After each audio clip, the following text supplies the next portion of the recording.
रूस पर भीषण बमबारी हुई। रूस में 180 किलोमीटर घुसकर बरसाए बम। यूक्रेन के अटैक से दहल उठा रूस।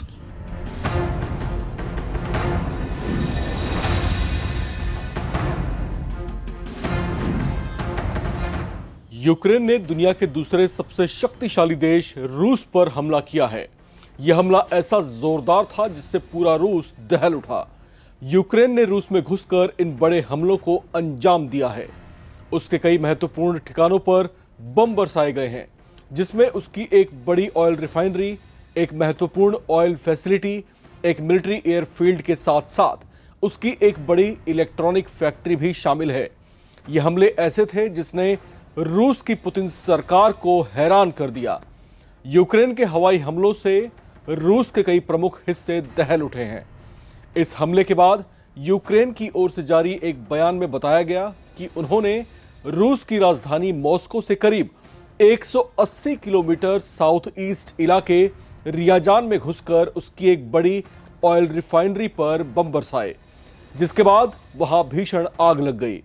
जबकि नॉर्थ ईस्ट यूक्रेन की सीमा से लगते रूसी इलाके वोरोनिश में भी अन्ना नेफ्टे प्रोडक्ट ऑयल स्टोरेज पर भी भीषण बमबारी की गई। इन हमलों को लेकर यूक्रेन की इंटेलिजेंस एजेंसी एसबीयू ने बताया कि यूक्रेनी फोर्सेज ने अपनी सटीक रणनीति के तहत रूस की प्रिमोर्स्को अख्तरस्क मिलिट्री एयरफील्ड को निशाना बनाया है। यूक्रेनी इंटेलिजेंस की ओर से जारी बयान में बताया गया कि ये वही मिलिट्री एयरफील्ड है जिसका इस्तेमाल रूस यूक्रेन पर लंबी दूरी के ड्रोन हमले करने के लिए किया करता था। यूक्रेन के इस बड़े हमलों को लेकर रूस की ओर से भी प्रतिक्रिया आई है। रूसी रक्षा मंत्रालय ने बताया कि यूक्रेनी ड्रोन अटैक में उसके 3 नागरिक मारे गए हैं, जबकि बहुत से लोग घायल हुए हैं। रूस ने अपने 8 इलाकों पर हमले किए जाने की बात कही है। साथ ही उसने यूक्रेन के 112 ड्रोन मार गिराने का भी दावा किया है। यूक्रेन के इन हमलों को उसकी बहुत बड़ी कार्रवाई माना जा रहा है।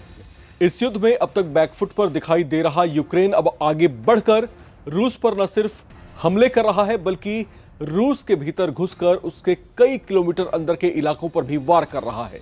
दरअसल अमेरिका से शुरू ही हथियारों की सप्लाई और नाटो समेत यूरोपियन यूनियन का मोरल सपोर्ट मिलने से यूक्रेन का जोश हाई दिखाई दे रहा है। ऐसे में वो अपने कब्जे वाले इलाकों को वापस छुड़ाने के लिए रूस से पूरी ताकत से लड़ रहा है। आपको बता दें कि यूक्रेन की ओर से ये बड़ा हमला तब किया गया है जब कुछ दिन पहले ही रूस ने यूक्रेन के कई शहरों में रिहायशी इमारतों को टारगेट करके बम बरसाए थे। उन हमलों में यूक्रेन के कई नागरिक मारे गए थे। ऐसे में इसे यूक्रेन की बदले की कार्रवाई कहा जा रहा है। इन हमलों से रूस तिलमिला उठा है।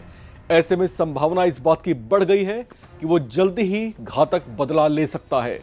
दोनों देशों के बीच छिड़े इस युद्ध को ये 4था साल है, लेकिन ये दिन ब दिन और ज्यादा गंभीर रूप लेता जा रहा है।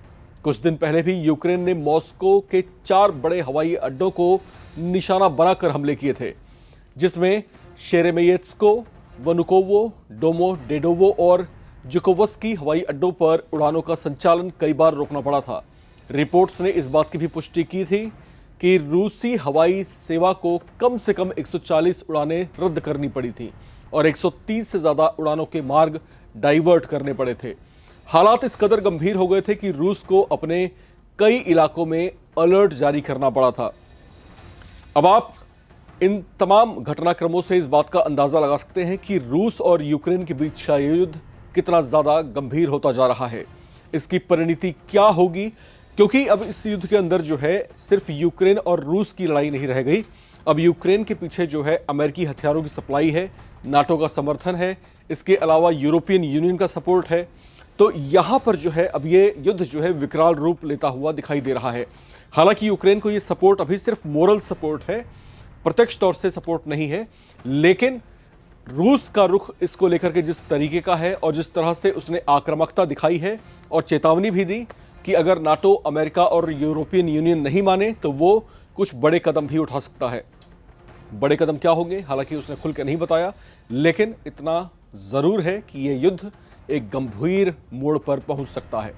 इस रिपोर्ट में फिलहाल इतना ही। नमस्कार।